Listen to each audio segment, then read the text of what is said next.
So I'll start talking about these case studies from this past year. And I don't think there's going to be, hopefully, I don't know, we'll see. There'll be a year in the future where I have such rich examples of stuff that it sort of blew up. So the FBI, for a long time, like 3 years now, has been making the case that they need backdoors in software. Just to give you some background, there was a law passed in 1994 called CALEA, Communications Assistance for Law Enforcement Act. This law was essentially, before this time, to wiretap someone on a telephone. You had to take two little alligator clips on a piece of copper wire and listen to what they're saying.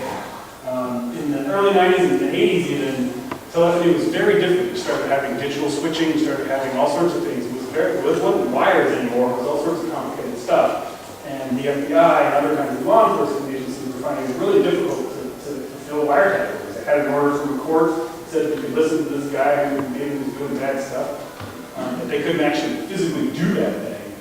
And so in 1994, they got a law passed that requires telecommunication carriers to buy equipment that has sort of what we call lawful intercept, basically a way for the law enforcement to tap in that you're listening to the conversations you're having. With a warrant.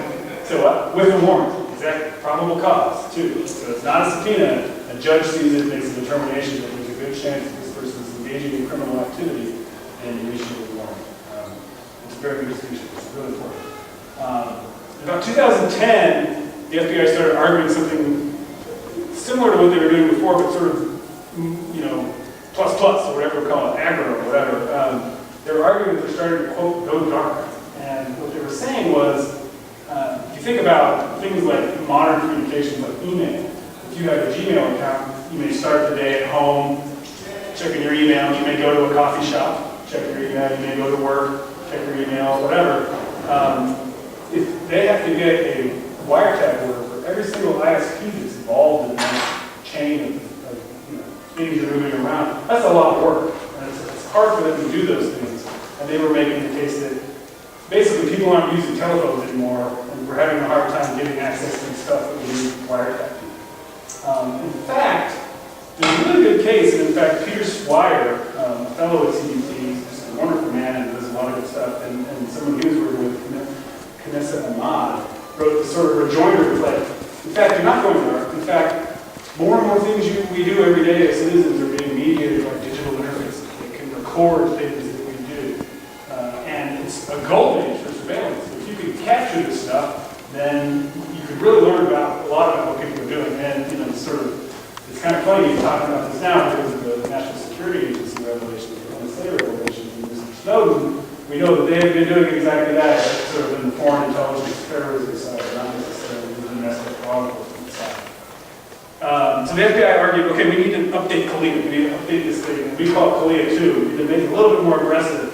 What they want to do is actually have wiretapping obligations on software products. So demand that certain kinds of software be born wiretappable, or if you get an order from a court, you have to change the software you built, or the thing that you run, to build in this capability. So to some of us, that's just sort of fundamentally offensive on a number of levels. And the way that they were going to do this was really weird. We never actually saw the text of this. This is what happens in DC is often you'll hear about things, they'll float something in the press, or someone will leak something, and you don't get to see the actual text of the proposal. So it's really hard to figure out what the hell is going on. In this case, there were two leaks, one in the Washington Post and one in the New York Times, where they proposed. In the first one, if you get a wiretap order and you don't do anything about it, or you can't change your software in 90 days, you get a $10,000 fine, and that $10,000 fine will double daily indefinitely. So next day, it's fine. Exactly, so some people really know math, right? I mean, it doesn't take very long to get to the entire market cap of the biggest companies like Apple and things out there. It takes a couple of weeks, maybe 3 weeks, to basically bankrupt the company. And then 2 weeks later, I think, a bunch of us on Twitter were like, this can't be true, this is ridiculous. They don't know how to do math. They don't know anything about exponential, blah, blah, blah. And then it came out later that, it was going to be 30 days, $25,000, and then double. Oh wait, no, sorry, we'd add every day. So 25, and add 25. And we're like, okay, at least then we can sort of make a case that that's a cost of doing business if you want to offer to secure end-to-end communications. And fundamentally, that's what it's about. If this is outlawing secure end-to-end communication, only the two endpoints have the keying material and can communicate with each other, and no one in the middle can do anything about it, that's a real problem. I think that's a really fundamental part of communication. So what do we do about it? This is one way that CDT operates. We organized an expert report. So we got a list. There was more than 20 people, but some people couldn't sign on, or some people didn't think that what we were saying was something they wanted to put their names on. But most of them, 20 top photography, communications, and cryptography, computer security, and like network security experts. And there's some in the room that maybe didn't ask. I'm sorry, I'll ask next time. But for sure, this is sort of this is the title of the report. You can go get it up there. You can ask me later. This is a great demonstration of a good list of experts, because you have people like Bruce Schneier, Phil Zimmerman, who created PGP, people with cachet, people that Fred Schneider, who I know Derek has worked with quite a bit, who's a highly cleared advisor on the Defense Advisory Board. That's someone who has military credit. And then you have people that are part of upcoming businesses. The group Knitter runs Griffin.co. So, how many have any security clearances within your organization? So I've asked people to ask for clarification questions while I talk. And that's more of a substantial one, so ask me that again later. Part of the problem is people with top secret security clearance don't advertise that fact, because it's hard, but I can tell you a little bit about it. Okay? And now there's also another thing I'm doing here. There's some young kids here. There's some very, Colin Anderson does a lot of stuff with Iran in terms of getting through the filtering that they do. Micah Scher is a former student of Matt Blazes, who's now a professor at Georgetown. Hobab Shakan is one of the most brilliant applied cryptographers. He does a little bit of theoretical stuff too. In this report, we made sort of a few very distinct arguments. The first one is that putting a backdoor in software is a form of an architected vulnerability that fundamentally undermines the security claims you can make about these software products. It's essentially eavesdropping in a non-detectable manner, and there's very little you can do to protect yourself against that if that becomes the law. They're also these backdoors in software products are very difficult to manage and messy. So if you create a software product and you have a backdoor that the law enforcement has access to, what do you do when you get a valid law enforcement request from Iran? What do you do when you get one from China? How do you evaluate that as a software engineer? You have to have a compliance department that can work through those things. That's actually hard. And the slam dunk argument that we made here is that backdoors and software just don't work. Fundamentally, it gets to the fact that if you have an open source product like Chrome, which is a browser that Google makes, like Firefox, like OpenSSL, it will be, and I say this with some trepidation, more than likely it will be easy to spot the backdoor and just pull it out and rebuild the software. If it's something where you don't have the source code, you can have a binary patch. It's what a jailbreak is on your phones. You just patch the binary. And fundamentally also, it's easy to just buy something from another country where the law doesn't exist. There will be countries that don't pass this kind of stupid law, and we buy the software from there. Feel free to go ahead.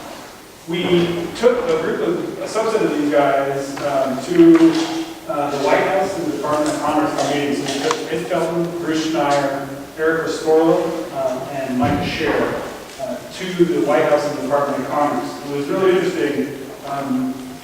Ed Felton is like good cop, and Bruce Schneier is like bad cop. And if you know those guys, then it makes total sense. Bruce Schneier has his ponytail, and he's like, "Oh, this is crazy, man!" And Felton's like, "Oh, here's what you're going to do in the U.S.'s economic position. Here's what you're going to do," and all this kind of stuff.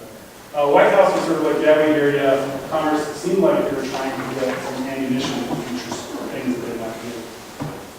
But this is only the first part of this battle, in the sense that this was about endpoint software. It's not.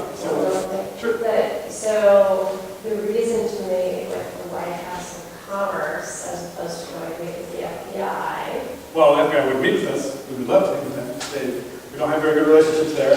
But the White House and Commerce has really a serious sway with all the other agencies that matter. They meet regularly with DOJ, with FBI.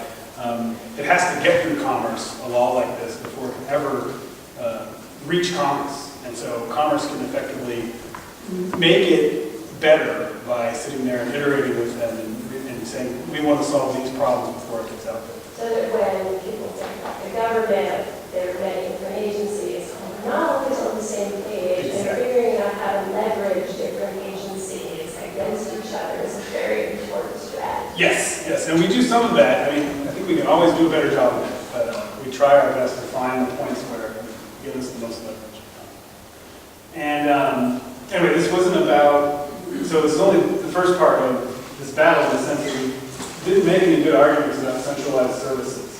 So like the Googles and the Facebooks of the world, I need help making those kinds of arguments. Does lawful intercept with a centralized service undermine security in a different way than how we described it there, in other ways?